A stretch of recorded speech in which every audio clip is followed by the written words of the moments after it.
Beneath the Midwest, where steel drills roared day and night to carve the path for a new subway line, another sound emerged. At first, it was only a hiss-like rushing wind, but soon it grew into strange hymns, choral voices echoing from deeper than rock and soil. The workers froze. Some dropped their tools and fled, while others stood motionless, listening, until they vanished into the darkness. Above ground, the project pressed on, yet each time the night wind swept through the tunnel's mouth, one could hear whispers, like prayers, from a century long buried. Daniel Harper sat alone in the temporary office set up right above the construction site. On his desk lay a stack of old blueprints. The paper yellowed, the ink faded into blotched stains. Daniel had found them in the city archives, tucked in with survey records from a century ago. At first, he only meant to use them for reference, but the moment he unfolded them, the strange ink strokes seized his attention. Amid the hand-drawn tunnels and passages, sketched with trembling lines, were odd markings, overlapping circles, rows of archaic characters, and straight crosses aligned like a chain of nameless graves. When he compared them with the modern design, Daniel realized the new subway line cut straight through that marked section. What chilled him wasn't the coincidence, but the feeling that someone long ago had known this would happen and had tried to mark it like a warning left to be forgotten. Rumors around the site only deepened his unease. Workers had vanished mid-shift, leaving behind only a hard hat or a shovel planted in the damp soil. Survivors spoke of colleagues who suddenly froze, tilting their heads as if listening to something no one else could hear, then quietly walked into the dark. Search crews found nothing but winding, empty tunnels. No blood, no footprints, only damp earth, as if it had just closed in. Daniel had never believed in the supernatural, but his engineer's instincts would not let him dismiss the irregularities. He grew obsessed with the old blueprints. Night after night, he spread them out on his desk, the yellow light falling across the twisted lines like veins beneath the skin of the city. The longer he stared, the more it seemed the drawings weren't meant to describe structure alone, but something else, like a map leading into darkness. One night, as the wind slipped through the office window, Daniel bent close over the paper. The familiar sound rose again. Not from the site, not from the ground outside, from the blueprint itself. It trembled under his hand, as if breathing. The whispers began as meaningless murmurs, then unraveled into a melody, haunting yet indistinct. An ancient song carried through dried ink centuries old. He pulled his hand away, but the blueprint remained, its faded symbols now glowing faintly, like embers in the dark. Daniel stepped back, heart pounding. Deep in his mind, he felt as though someone had just called his name. At the site, the machines had fallen silent. But beneath the heavy layers of earth, the singing went on, rising, merging with the old blueprint that waited for him to open it again. So. The singing beneath the earth was no longer just a vague rumor. Daniel noticed it had seeped into the daily rhythm of the site, like a crack that could never be sealed. The workers no longer carried out their tasks with the usual ease. They moved faster, their eyes avoiding the dark stretches of tunnel where the industrial lights failed to reach every corner. A week after Daniel had found the old blueprint, the fifth disappearance occurred. A driller named Miller had been assigned to the night shift.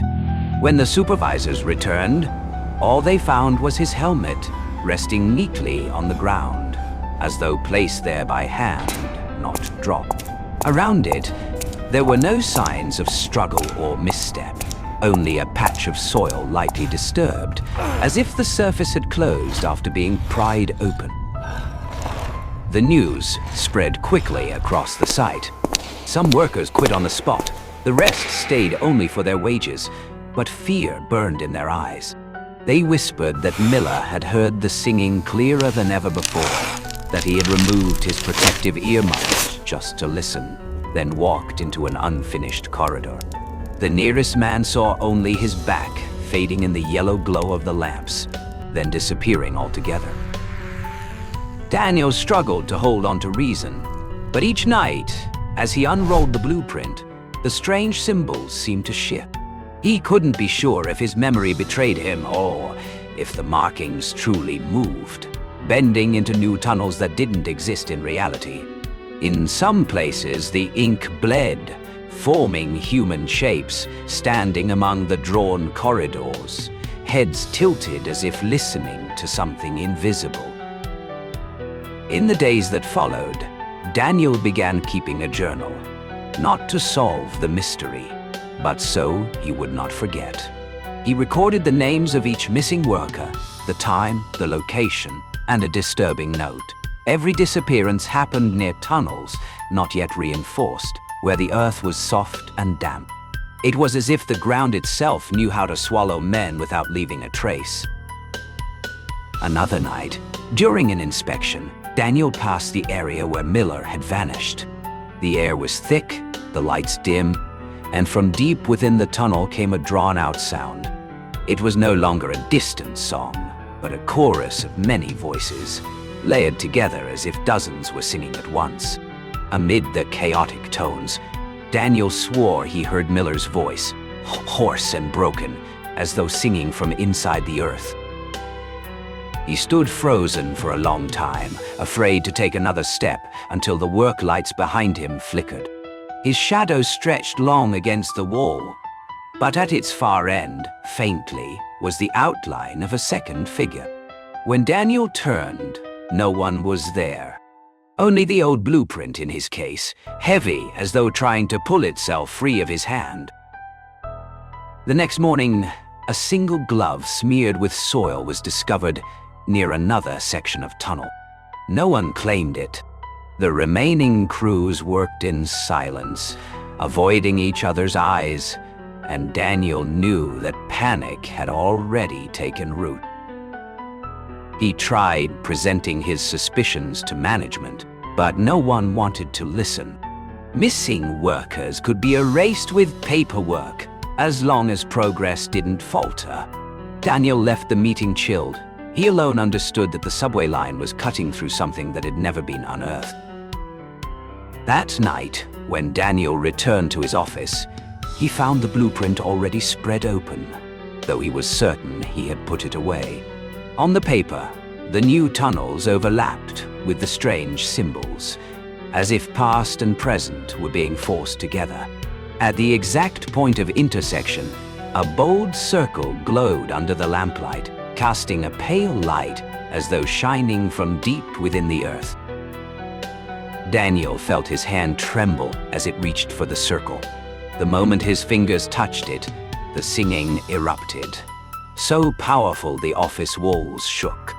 It was no longer a whisper, but a summons from the depths, a song for the dead who had not found rest. Yee, pahai. The site had fallen into a half-living, half-dead state. By day, the machines still roared, concrete still poured. But the atmosphere was no longer one of urgency. It felt more like a ritual repeated over and over, each hammer strike masking fear. By night, the workers dispersed quickly, leaving behind silent corridors with only Daniel and the haunting blueprint. He had begun to notice terrifying consistencies. The old map was not static as he once thought. Each time he opened it, it shifted, the drawn tunnels bending, merging, and splitting apart like a living body.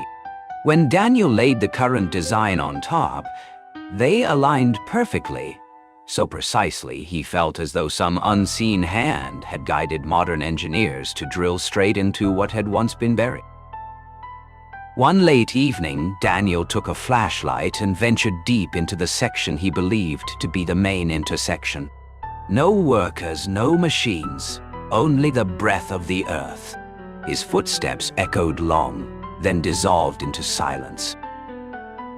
At the end of the corridor, a newly poured concrete wall had not yet fully set. But instead of a smooth surface, cracks had bloomed across it in the shape of circles. Daniel approached, his trembling fingers brushing over them. The pattern was identical to the markings on the old blueprint. Pressing his ear to the wall, he heard a resonance seep through, faint but undeniable, a chorus of hundreds of voices entwined in a hymn that did not belong to this age. He staggered back, and his flashlight beam swept the corner of the tunnel, freezing him in place. There, the soil was sinking inward, shaping itself into an open hollow. For the briefest instant, Daniel saw a human hand thrust upward, the fingers translucent like frosted glass, trembling as they reached for air. He blinked. The hand was gone, the soil folding in on itself, as if nothing had been there. But the singing persisted. It wormed into his skull, syncing with his heartbeat, turning his chest into a chamber for the hymn. The next day, another man vanished. Not a common laborer this time, but a senior supervisor. He had been inspecting the southern tunnel, but never returned. All they found was his watch, crushed and half buried in the soil. Management quickly sealed off the news, replacing it with falsified reports. But Daniel knew the project had pierced a ground no one was meant to disturb. He sat for hours over the blueprint, tracing the ancient tunnels. Gradually, he realized they weren't for transport or mining. They formed a spiraling pattern, like a labyrinth. At its center was a symbol of nested circles, etched heavily in dark red ink. The modern line now cut directly through it. Daniel recalled half-erased pages of history. In colonial times, there had been rumors of groups buried alive in mass graves beneath the earth. Disease, violence, or some secret ritual. No one knew. But if these voices were theirs, the project had accidentally reopened the door to their haunting. The obsession consumed him.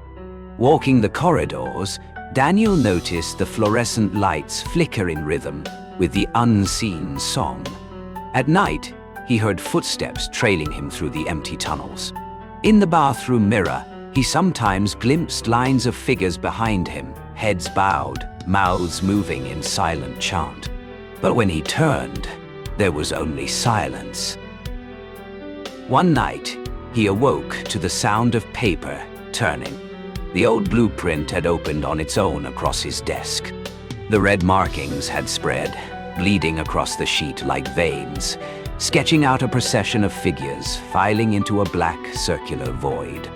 His heart pounded, and a voice, indistinct yet clear inside his skull, spoke, "Follow them below." Daniel knew he had no choice left. Every report, every warning had been ignored. Workers continued to vanish. If he didn't uncover the truth himself, no one else would. Grabbing his flashlight and the blueprint, he returned to the tunnel at midnight. The darkness was thick as liquid, clinging to every step.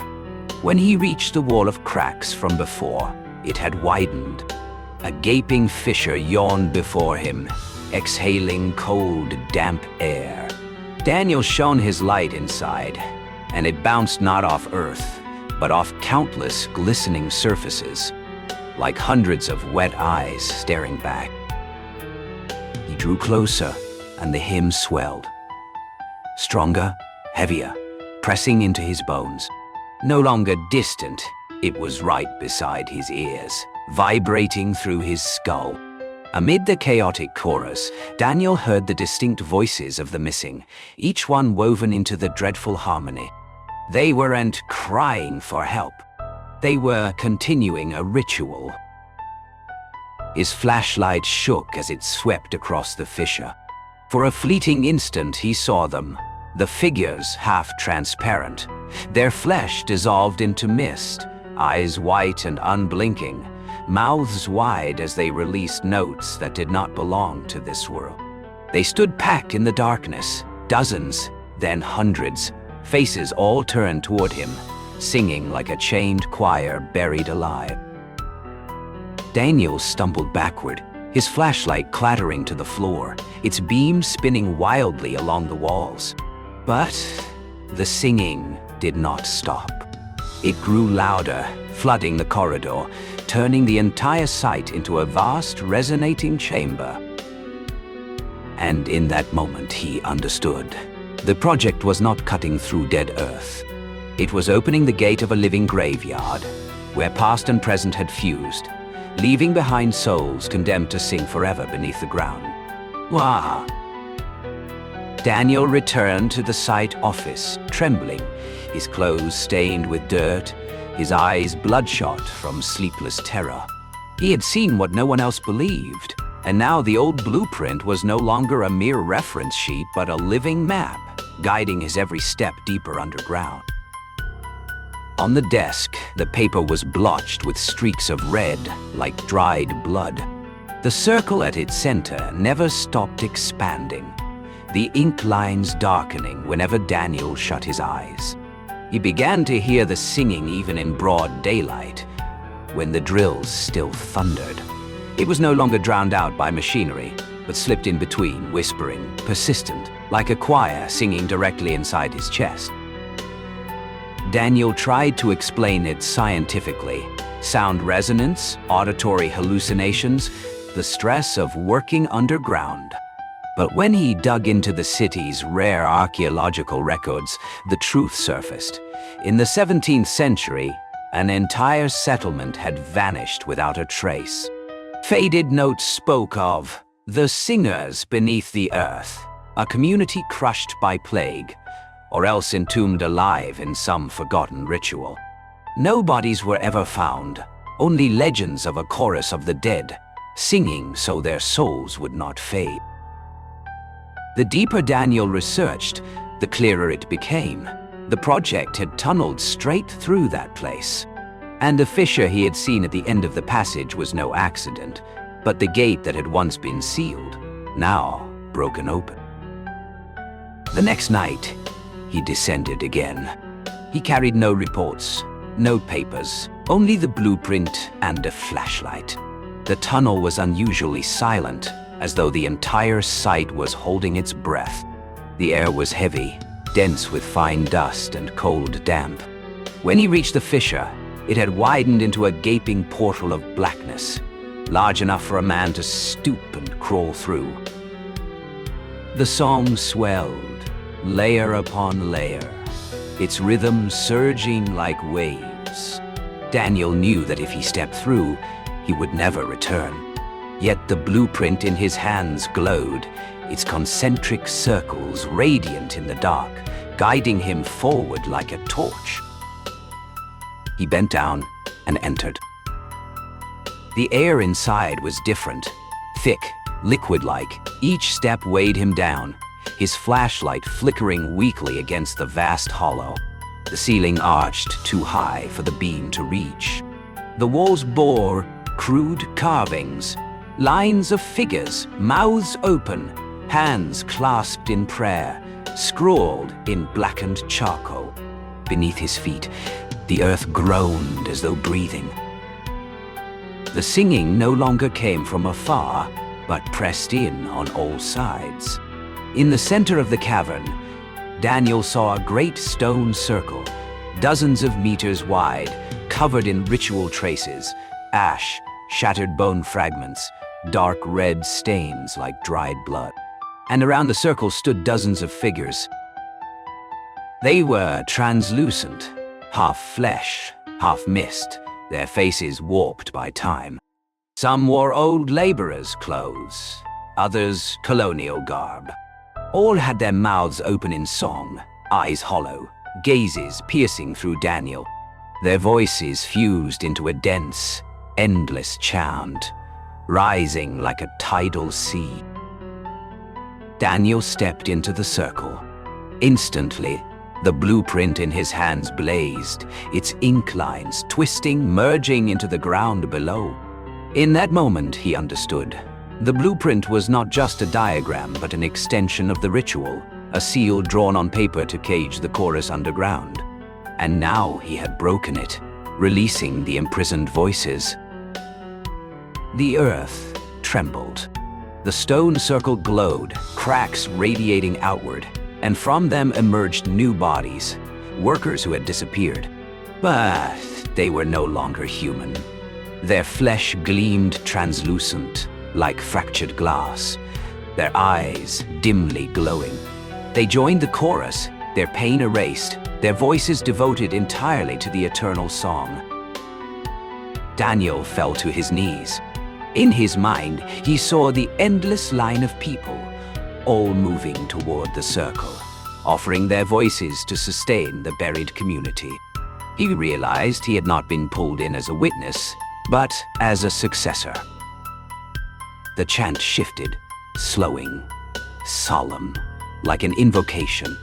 The stone circle flared with light, the blueprint in his hands bursting into flames, its ashes spiraling upward into the void.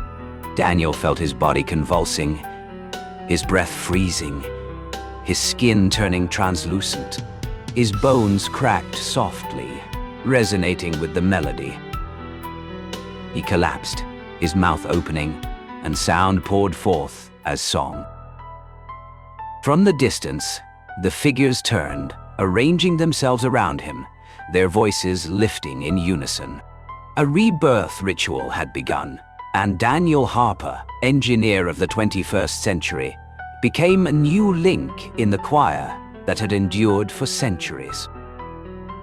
Above ground, the site still glowed with floodlights, but deep below, the chorus had gained a new voice, woven into the endless whisper of history long buried.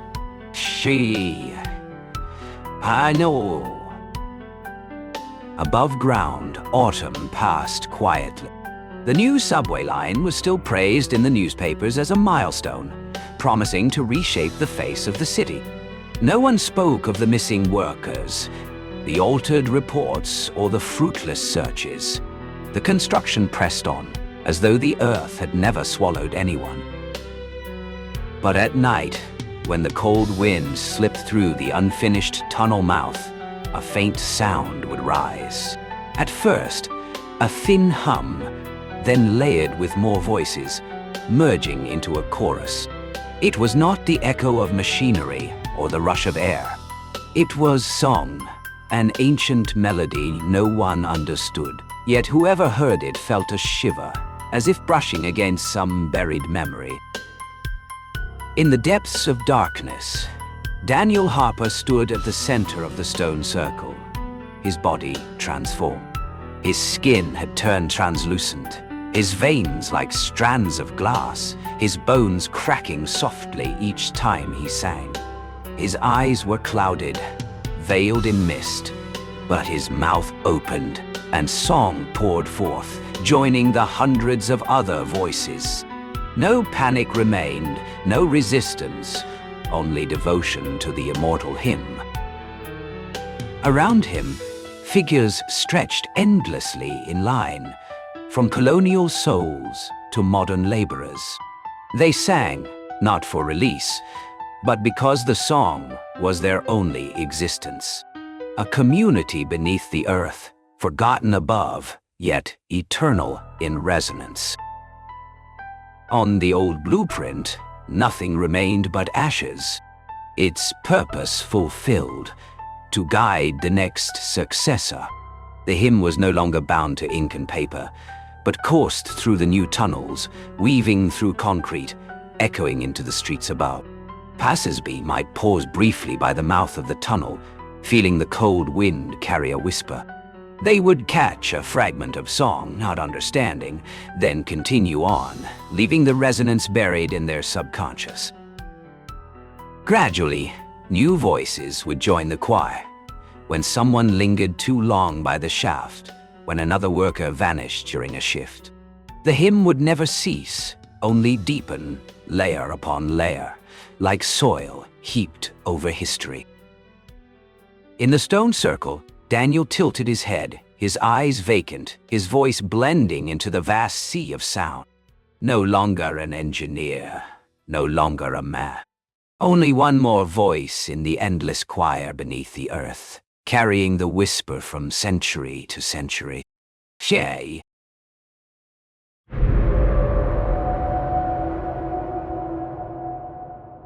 The Appalachia forest sank into darkness as the red moon rose, staining the leaves and earth with a fiery shade of blood. The wind howled through the withered pines, twisting like eerie fingers, while the mist revealed ancient trees whose silhouettes resembled human figures. A forgotten village from the 18th century emerged faintly among the woods. Roofs collapsed, doors hanging loose, gravestones covered in moss. Whispers drifted through the air, stirring the uneasy sense that someone, or something, was watching every step. Beneath the blood moon, strange markings on the ground seemed to beckon any curious soul into the land of the dead. The group of hikers pressed deeper into the forest. What began as a weekend adventure had turned into something else entirely. GPS signals had vanished, and paper maps proved useless under the dense canopy.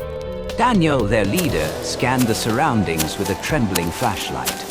A thin veil of mist wrapped around their legs, twisting into distorted human shapes.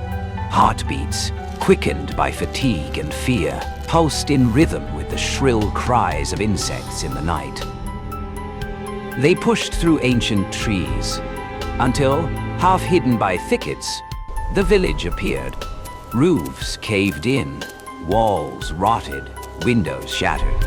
The damp earth beneath their boots was thick with roots and with footprints, strange ones that belonged neither to man nor beast. Daniel crouched, touching the soft soil, and found deep claw marks, as if something had been digging. The air carried a stale mix of mildew and long-burned smoke, forcing the hikers to wrinkle their noses. The village seemed abandoned by time itself. On cracked walls, faint images lingered, drawn in charcoal or dark red ink.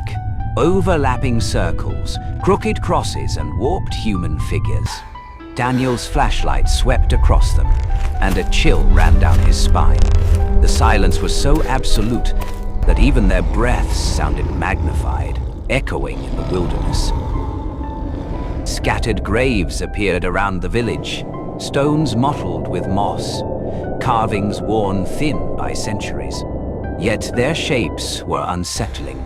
Many stones stood upright, carved with twisted faces, mouths frozen open in a scream. The sight halted the group in their tracks. Daniel realized something strange. Every grave was turned toward the village center, where the blood moon shone directly on an empty square. The sky darkened further. The red moon climbed higher, bathing everything in its crimson glow. Daniel raised a hand to stop the group. The air seemed to shrink, the wind whistling through broken roofs in a ghostly chorus. A chill rippled from the nape of their necks to their toes, rooting them in place. They decided to set camp at the edge of the village, knowing each step beyond might awaken something unforeseen. As they built a fire, the moonlight flickered through the cracked roofs, glinting off rotting wooden statues, twisted human shapes, as if watching. Daniel's eyes darted around, widening. A strange sensation crept over him. This was no ordinary abandoned village, but a place suspended between present and past, where curses from the 18th century still lingered. The hiss of wind, the rustle of dry leaves, and fleeting shadows weaving among the ruins pressed on their nerves. Each hiker felt it. This was not just being lost in the forest. They had stepped into something alive, something watching, something waiting. As the blood moon illuminated the village square, Daniel exhaled heavily. They were lost, not in mere darkness, but in a darkness thick with blood and an ancient curse. The night deepened. The blood moon hung over the treetops, painting everything in the village with its crimson light. The hikers strained their eyes, every small sound now warped and uncanny. Rustling leaves, snapping branches, strange shuffles in the undergrowth. All of it felt like someone was gliding just beyond their vision, always too quick to catch. Daniel led the way, his flashlight sweeping over the ruined houses. On the rotting wooden beams, he noticed strange markings, overlapping circles, crosses, and distorted human figures. They were not decorations, but signs of an ancient ritual, as if a cult had once used them to claim territory and ensnare victims. A shiver ran down his spine as he realized. All the symbols pointed toward the village square, where the blood moon cast its full glow on a massive stone slab. A faint hiss rose from the forest. The group whipped around, flashlights cutting through the trees, but they saw only leaves trembling. It wasn't the wind. The hiss grew longer, woven into the rustling of the forest, and their hearts began to pound. One of them, Emily, felt an urge to walk into the woods, her feet sliding over dry leaves without her will. Daniel seized her arm, but the pull remained, a force invisible yet insistent, dragging her toward the dark. They moved around the village, clinging close together. But under the blood moon, even the smallest gestures grew distorted. Tree shadows danced across walls, broken roofs seemed to sway, and the rotten wooden statues turned ever so slightly when no one was watching. The stench of damp earth and acrid smoke thickened, filling their noses and throats, leaving them nauseous and dizzy. At the square's center stood the moss-covered stone. Daniel leaned in close and saw old traces, dried bloodstains, knife-scratched grooves, and deeply carved circles. The very same symbols he had once seen in history books. Each circle was like a demonic eye watching, each incision a reminder. This was where ancient rituals had taken place. The wind rose, and the whispers grew louder. They were no longer faint or vague, but hundreds of voices murmuring at once, incomprehensible yet chilling enough to freeze the spine. Emily trembled, clutching Daniel's hand, when suddenly a shadow swept past the forest's edge, swift and fleeting. It was impossible to tell whether it was a cultist or the ghost of an ancient villager, but it was enough to warn them. They were no longer safe. Daniel's breath hitched as the truth dawned. The blood moon was not a natural phenomenon. It was a signal, a time for the ritual to begin. The markings on beams and stone, the whispers in the air, all were preparing for one purpose: to summon the dead and claim the living who had strayed into the village. The group hurried back toward their campsite, but the path was no longer the same. Houses now bore new walls and corridors that had not existed before, as if the village itself was alive, shifting, breathing, building its own labyrinth. The whispers grew nearer, seeping through cracks in the wood, slipping into their ears with no resistance. Emily glanced back, and her eyes widened. Cloaked figures emerged between the trees, faint yet undeniable. They carried sharp objects, their movements gliding noiselessly among the trunks. Daniel yanked her forward, breath shallow. Every step pressed by the terror that slowing down even once would mean a cultist's hand reaching for them. That night, none of them slept. They sat huddled around the dim fire, listening to the wind and the whispers. Every sound carried an unspoken warning. They had stepped into the domain of the Blood Moon Covenant. And as the crimson light bathed the village, one truth grew undeniable. The ritual was about to begin. There was no turning back. Every step forward would be a step into the living darkness, where the blood moon shone on horrors waiting to rise. None. Any. The red moon hung high, bathing the abandoned village in a light the color of blood. The forest was so silent that even the rustle of leaves thundered, while whispers seeped from the crumbling walls, now sharp and clear, hundreds of ancient voices murmuring at once. The hikers froze in the center of the square, each step feeling hunted by invisible eyes. From the edge of the forest, shadows emerged. At first, faint and fleeting, but then clearer. Figures in dark cloaks, clutching sharp objects, glided among the trees without sound. They did not shout, did not rush forward. They moved calmly, as though they already knew every action their victims would take. Daniel pulled Emily and Mark close, his flashlight trembling over the square. On the stone slabs, old blood had dried thick, circles carved deep into their surface. Each mark seemed to radiate a supernatural pulse, breathing life into the empty air. Collapsed beams now sprouted phantom silhouettes. Corridors bent and twisted, reshaping the ruins into a living labyrinth. Every step became uncertain, every exit unreliable. The cultists formed a circle around the square, their steps steady, hands raised in ritual. Daniel realized they were not merely worshipping. They were preparing a rite to summon the ancient villagers once struck down by plague, buried in the earth, and now to turn lost wanderers into sacrifice. A drumbeat sounded, not struck by human hands, but resonating from deep within the ground. And with it, the dead rose. At first faint, half flesh and half smoke, they staggered slowly from graves scattered across the village. Faces twisted, eyes rolled white, mouths opening to chant a song not of this world. Under the blood moon, their bodies turned translucent, bleeding crimson as their limbs jerked like living statues of demons. Emily screamed as one spirit stepped forward, each footfall cracking like shattered glass. Daniel held her close, but there was no escape. Every house, every path bent inward, pulling them back into the square. The labyrinth shifted, breathing with the will of the cult. Whispers filled the cracks of the walls, no longer vague but clear. Come to the blood moon, join the song. Mark bolted toward a stone slab, hoping to hide. But the moonlight struck him full on, painting his body in crimson. The spirits surged.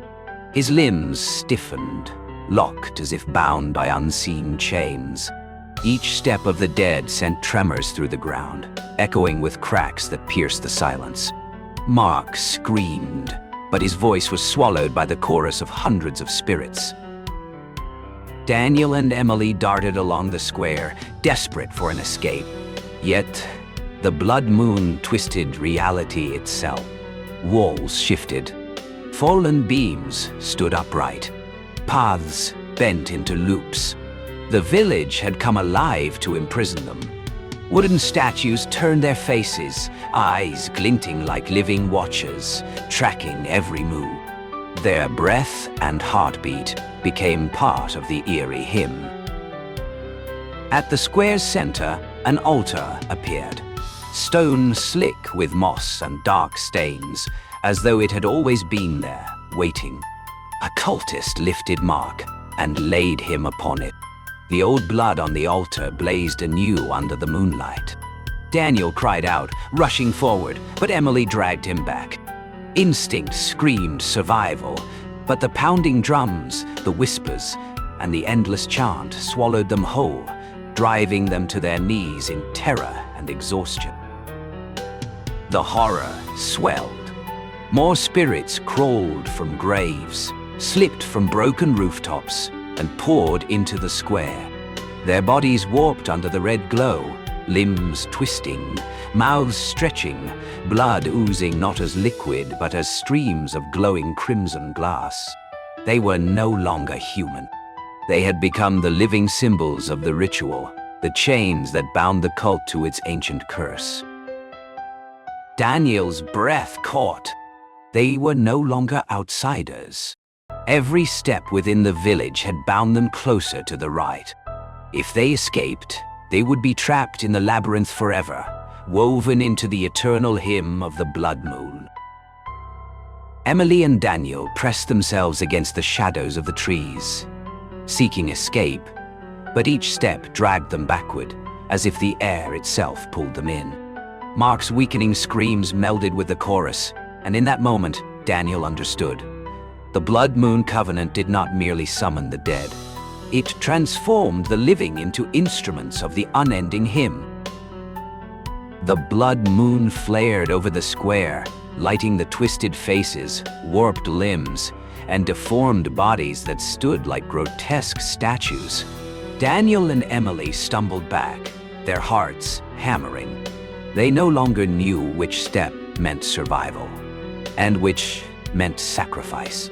The air itself exploded with crimson light and the sound of the song, pulling them into a vortex of terror, unlike anything the cursed village had ever seen. Wolinama Dewa. The blood moon lingered in the sky, stretching the night into something no sane mind could fathom. Cold wind screamed through the trees, scattering dry leaves like brittle paper.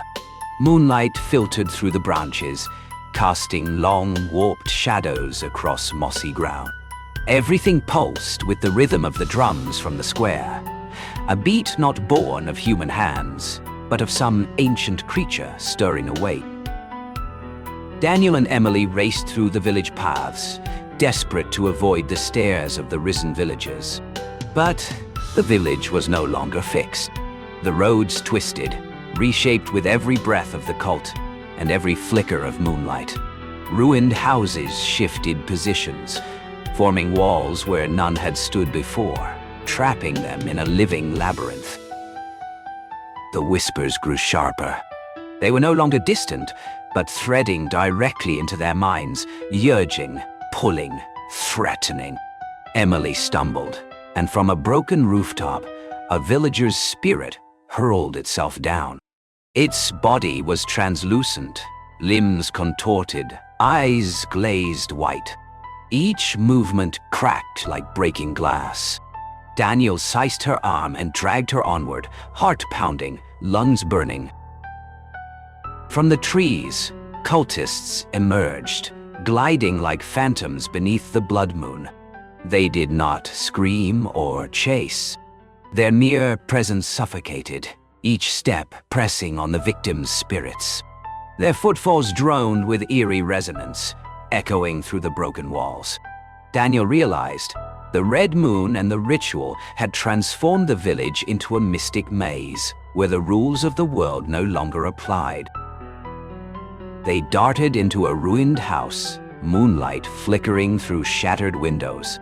For a split second, a villager's spirit stood before them, body warped, skin translucent, dark blood seeping like hardened glass. It raised its hand, mouth gaping, releasing a chorus of whispers and chants that clawed at Emily's sanity. She screamed, but her voice did not carry into the night. It echoed only in her own mind, eroding her reason. Daniel pulled her out, but the maze kept shifting. Collapsed walls fell away, opening new paths that always curved back toward the square. And there, they saw the horror. Mark, their companion, laid upon the stone altar. His body was rigid, eyes wide and unblinking. Around him, the villagers bent and twisted, their mouths pouring out the eternal hymn. Mark was no longer human. He had become a new link in the ritual, a living statue beneath the blood moon. Emily lowered her head, tears streaming, but dared not sob. The moonlight illuminated every gesture, as though the choir could sense weakness. Daniel dragged her behind the stones, searching for an escape. But the crimson glow shifted shadows, turning paths into traps.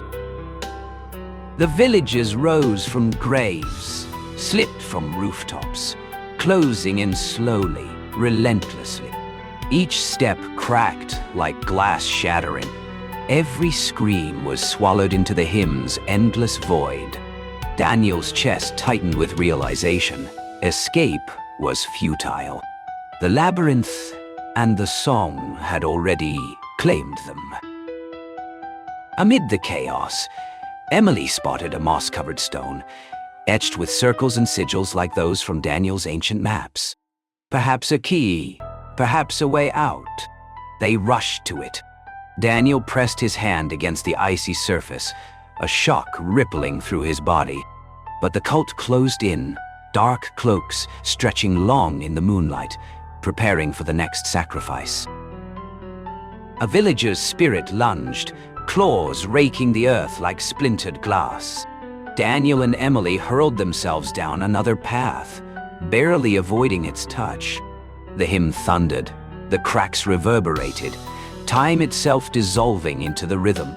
They realized the cult and the spirits hunted not only their bodies, but their minds.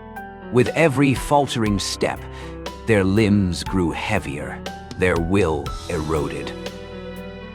After endless hours of running through the living maze, they found themselves atop a stone outcropping, overlooking the square.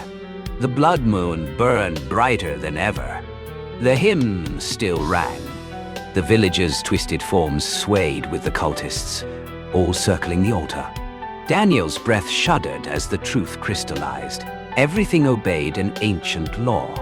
Unless one of them was taken or willingly given a sacrifice, the moon would never set, and the labyrinth would devour them whole. Emily trembled, meeting Daniel's eyes with despair. Their hearts thundered. The cracking footsteps of the spirits grew closer, each sound a reminder. Time was gone. The hunt had not ended. It had only begun, and the blood moon still blazed above, staining every step within the nightmare labyrinth. The blood moon still hung high, glaring down upon the cursed village like a monstrous eye. The living maze of ruins held Daniel and Emily tight, each step dragged back, each breath echoing in the endless hymn. The cracks, the whispers, the haunting chorus of the ancient villages wove together into a relentless symphony of horror. Mark was gone, claimed by the cult, his body rigid, his scream devoured by the void. Daniel caught a glimpse of him upon the stone altar, his skin translucent, crimson blood hardened like fractured glass. A chill sliced down Daniel's spine. He knew then, fate had caught them. Without a sacrifice, there would be no escape. Emily pulled Daniel through the twisting paths, but the blood moon warped every ruin into an unending labyrinth. Spirits emerged from rooftops and graves, moving slowly, but with certainty, limbs bent like living statues of demons. The cult stood in a circle, hollow-eyed, their synchronized steps pressing forward, driving the survivors toward the altar. Emily collapsed upon a stone, eyes wide with dread. She knew there was no escape. The drums and chants swelled, dragging body and soul into the ancient hymn. Daniel clutched her, heart hammering, every ounce of strength and will slipping away into the crimson void. Then the spirits lunged. Emily was seized, her body stiffening, skin turning glass-like, blood congealing into crimson crystal. Her limbs twisted as she let out a silent scream. Daniel roared, pulling against the supernatural force, but it was useless. Emily became another living statue beneath the blood moon, her eyes wide, forever locked into the unending chorus. Daniel staggered back, crushed beneath the invisible weight pressing on his chest. He knew the truth. He could be next, or he could escape, doomed to carry the memory forever. Instinct drove him toward the forest's edge. He ran through the shifting maze, the ruins twisting behind him, the crimson light searing every shadow. But the blood moon spared no one. Every tree, every wall seemed to reach, dragging him back into the song. At last, Daniel burst free of the village. The blood moon still burned above, casting its glow on the square where the cult and spirits stood unbroken, as though the ritual had never paused. He turned back and realized the curse remained whole. Those who entered could only leave as sacrifices, or as haunted remnants of what they had seen. He fled into the forest. Emily and Mark etched into his mind, their twisted forms, their wide, silent eyes, their screams devoured by the hymn. The whispers followed him in the wind, promising the blood moon would rise again. The blood moon covenant had never ended, and any who dared step into that place would become the next link in the unholy song. The hissing wind, the cracking echoes, and the crimson light still pulsed within the woods, a warning to all who'd wander into the domain of the ancient curse. Daniel had survived, but the spirits of Emily, Mark, and the villagers would haunt him forever. An endless nightmare beneath the blood moon. Wah!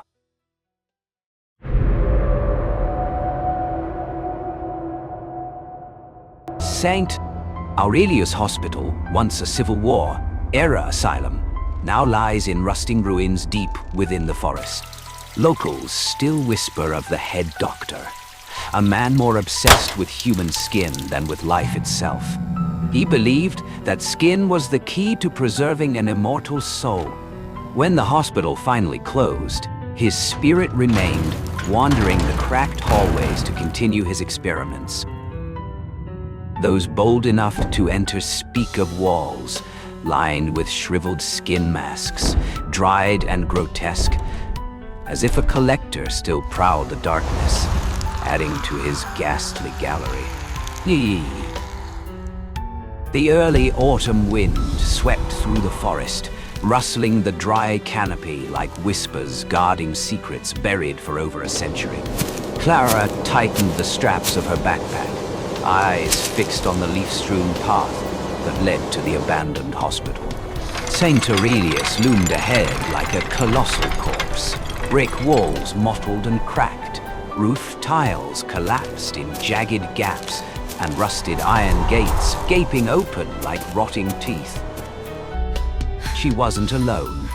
Ethan walked silently beside her, eyes fixed on an old map he had found in the library.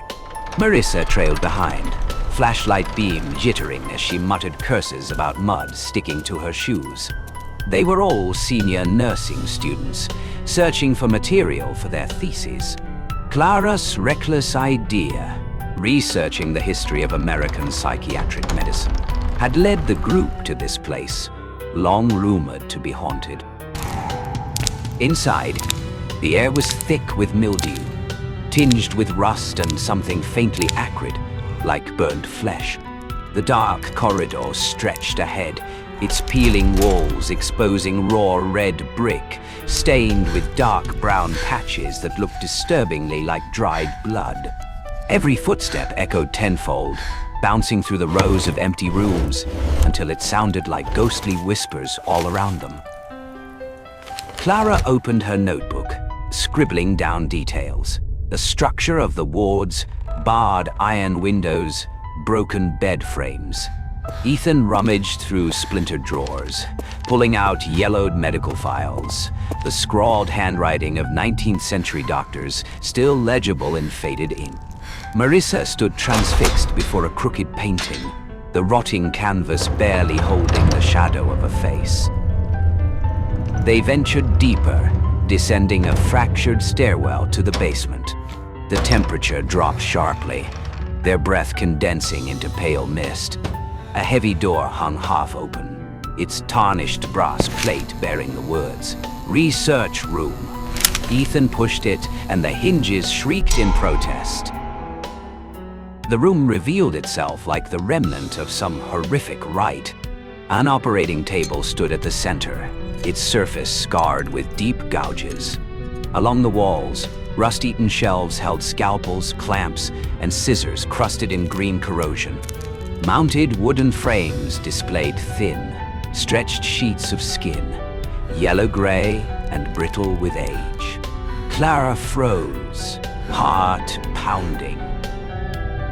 One piece bore the shape of a human face, its hollow eyes and gaping mouth frozen in an eternal scream. The flashlight's beam made its surface glisten, damp as though freshly preserved. Clara staggered back, her hand shaking as she tried to write, but her pen slipped from her grip and clattered onto the cold floor. No one spoke. In the suffocating silence, the sound of dripping echoed somewhere in the dark, steady and rhythmic, like a heartbeat. Clara glanced at Ethan, who was unfolding a crumpled note. Marissa's eyes, however, were locked on the wall of skin masks, her lips trembling but no words escaping. Suddenly, the heavy door slammed shut. Darkness swallowed the room whole. A gust of icy wind swept through, carrying the metallic tang of fresh blood. Clara fumbled with her flashlight, its flickering beam catching for an instant, enough to reveal a figure in the corner, its face pressed against the wall of skin. Then the light died completely. In the blackness, a sound seeped into their ears, slow, deliberate, unending. The rasping scrape of skin being peeled, tearing inch by inch, echoing from somewhere in the dark. Istens. Ein. The weak flame from Ethan's lighter flickered across the wall, its surface swollen with patches of skin that seemed to rise and fall, as though breathing. Clara's throat tightened, Marissa trembled, and in Ethan's hands lay a nearly disintegrated journal page. Human skin is the second soul. If removed properly, memory can be preserved, then worn upon a new body. Experiment no. 47 failed. The patient screamed until the vocal cords tore. But immortality is only a few layers of skin away. Clara shuddered. Ethan folded the brittle page quickly and shoved it into his backpack. "We have to leave," Marissa whispered. But when they reached the stairwell, the door was sealed shut, cold to the touch, as if freshly welded.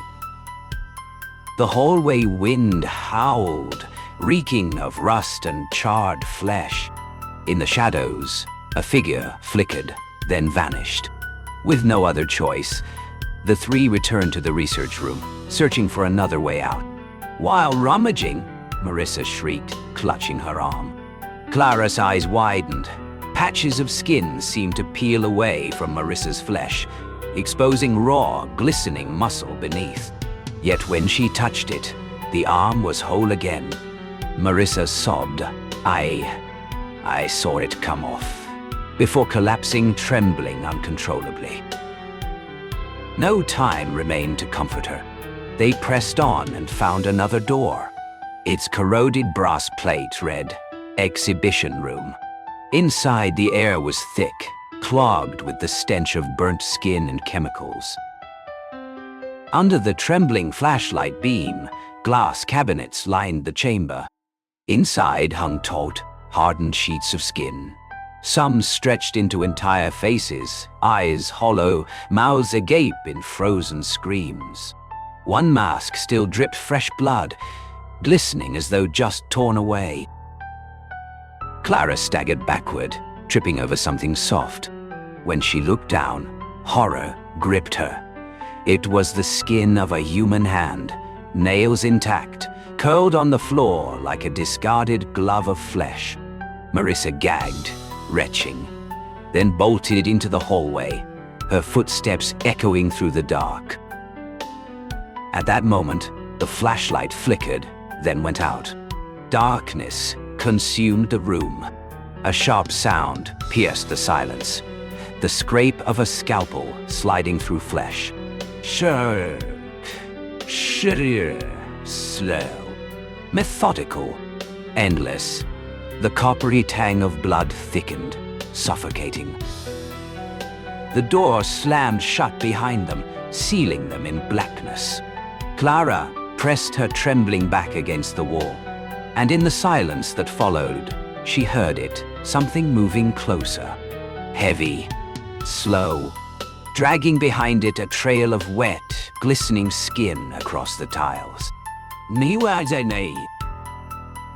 In the suffocating dark, the sound shark, sliced into their ears, like a scalpel peeling skin just inches away. Clara held her breath, trembling as she fumbled with her flashlight. The beam sputtered to life, cutting into the shadows, revealing a figure slowly emerging from the corner.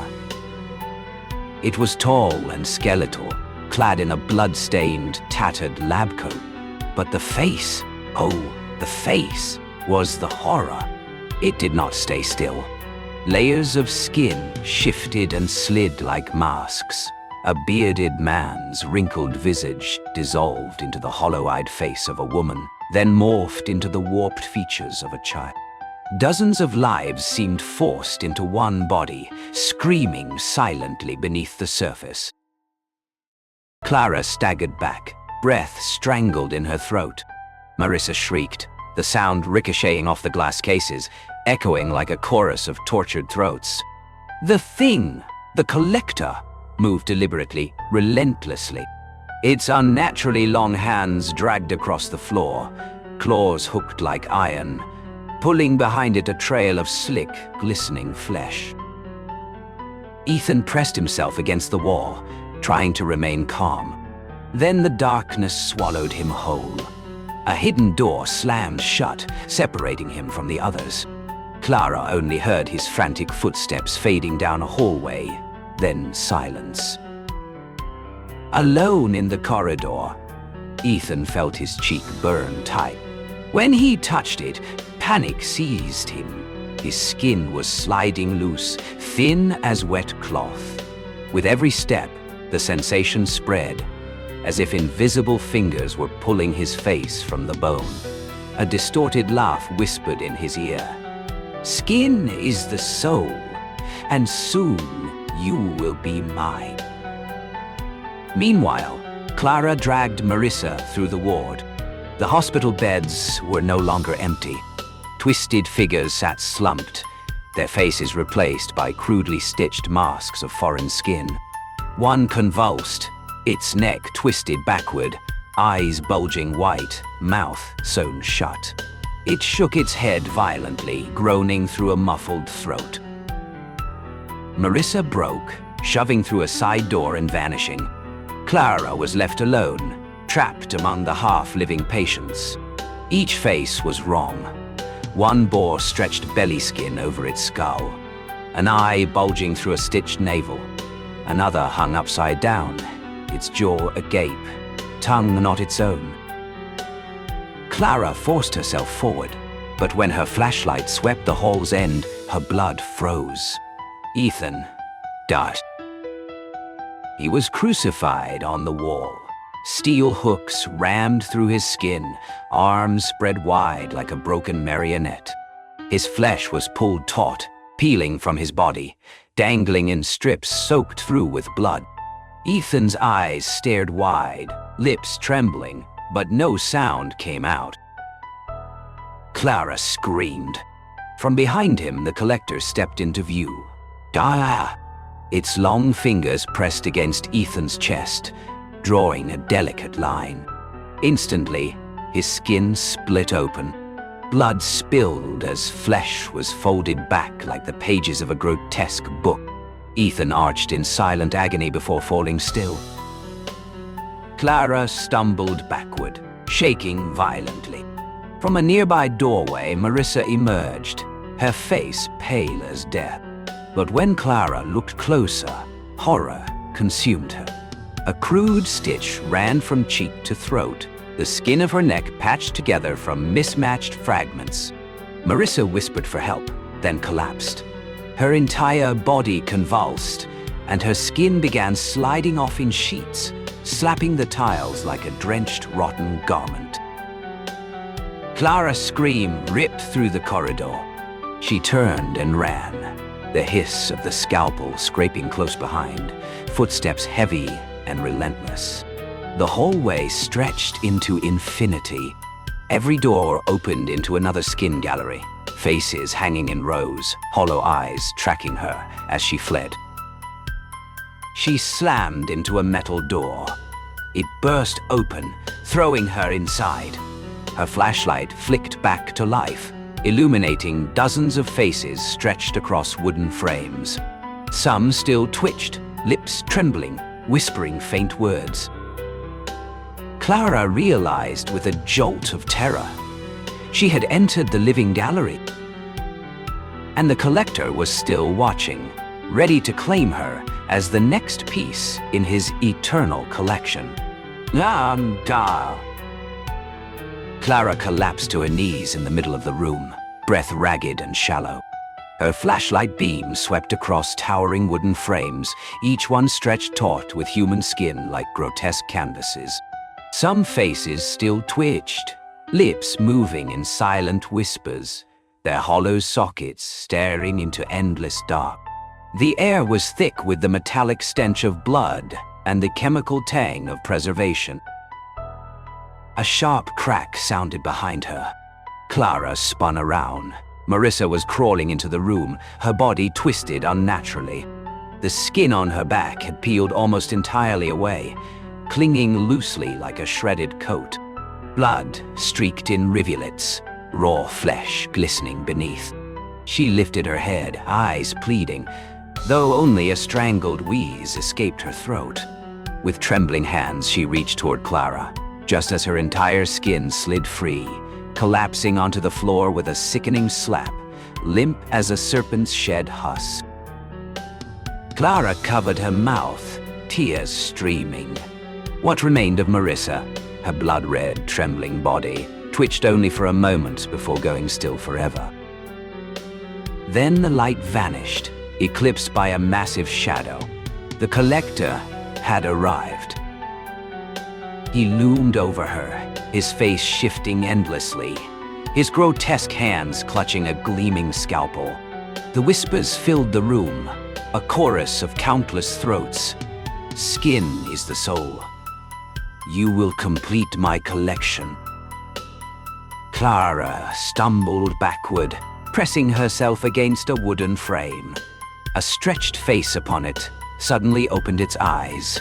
Its lips moved, whispering, "Run, now, before falling silent forever." The collector slashed the air, his blade slicing across a nearby hide. Blood spattered, spraying the grotesque canvas. Clara screamed, darting between the frames. His heavy footsteps thundered behind her, strips of skin dragging wetly across the tiles. She tripped over a fallen crate that burst open. Inside lay dozens of half-sewn masks, grotesque and unfinished. Clara snatched a bottle of chemicals from the pile and hurled it. The liquid splattered across his shoulder, sizzling. Smoke hissed. The stench of burning flesh filled the air.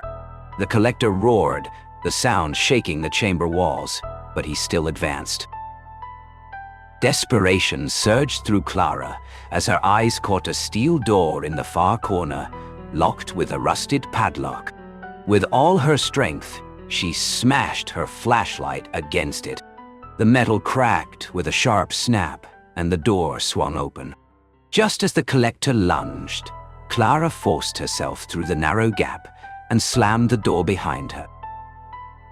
A blood-curdling scream echoed through the hallway, rattling the walls.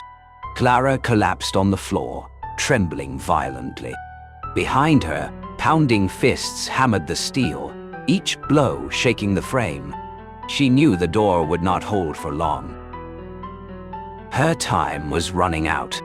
The final confrontation with the collector had only just begun. Whoa! Wow! Clara forced herself upright in the narrow corridor, her body drenched in sweat and blood. Behind her, The pounding grew fiercer, the steel door rattling violently, each strike like a death knell. She staggered forward, her footsteps echoing hollow in the darkness. A wide chamber opened before her, ashen, cracked.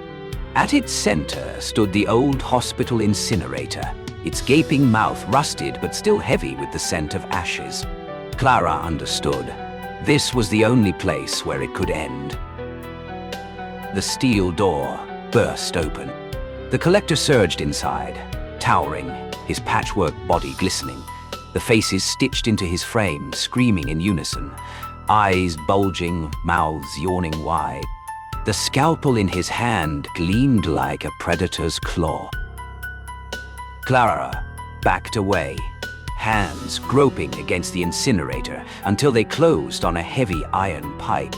She clenched it tightly, bracing herself. As he lunged, she swung with all her strength. The pipe crashed into his face with a sharp crack, tearing loose a flap of skin and exposing charred bone beneath. He roared in fury, but he did not stop. She was thrown to the ground, the scalpel slicing across her shoulder, hot blood spilling down her arm. He pinned her, his rancid breath washing over her. 100 voices hissed in her ears. Your skin will remain here forever. In desperate panic, Clara's eyes caught a dented gasoline can beneath the incinerator.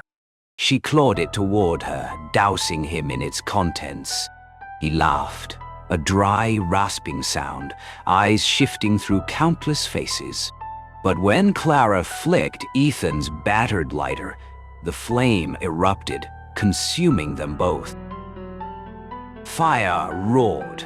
Clara rolled aside, her skin searing, the stench of burning flesh suffocating the air. The collector screamed, an unholy bellow, his body engulfed, sheets of skin dropping like smoldering paper. Staggering, he toppled into the incinerator's maw. Flames devoured him, the many faces twisting, collapsing, until nothing remained but black smoke. The chamber shook. The ceiling split, dust raining down in choking clouds. Clara stumbled through a side door, each step a battle against pain. Behind her, the roaring faded into silence, leaving only rising embers.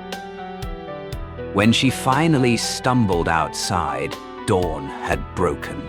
St. Aurelius loomed in the distance, its walls glowing red from fire. Clara collapsed onto the grass, her chest heaving, gulping the frigid morning air. But then, her skin prickled. A crawling itch spread across her arm, as if unseen fingers tugged from beneath. She looked down. Only a burn mark, charred and raw. Clara shut her eyes, whispering to herself that he was gone, consumed by the flames. Yet deep within her flesh, she felt it, a memory smoldering, a presence that had never truly left. The collector still lived, etched into her skin.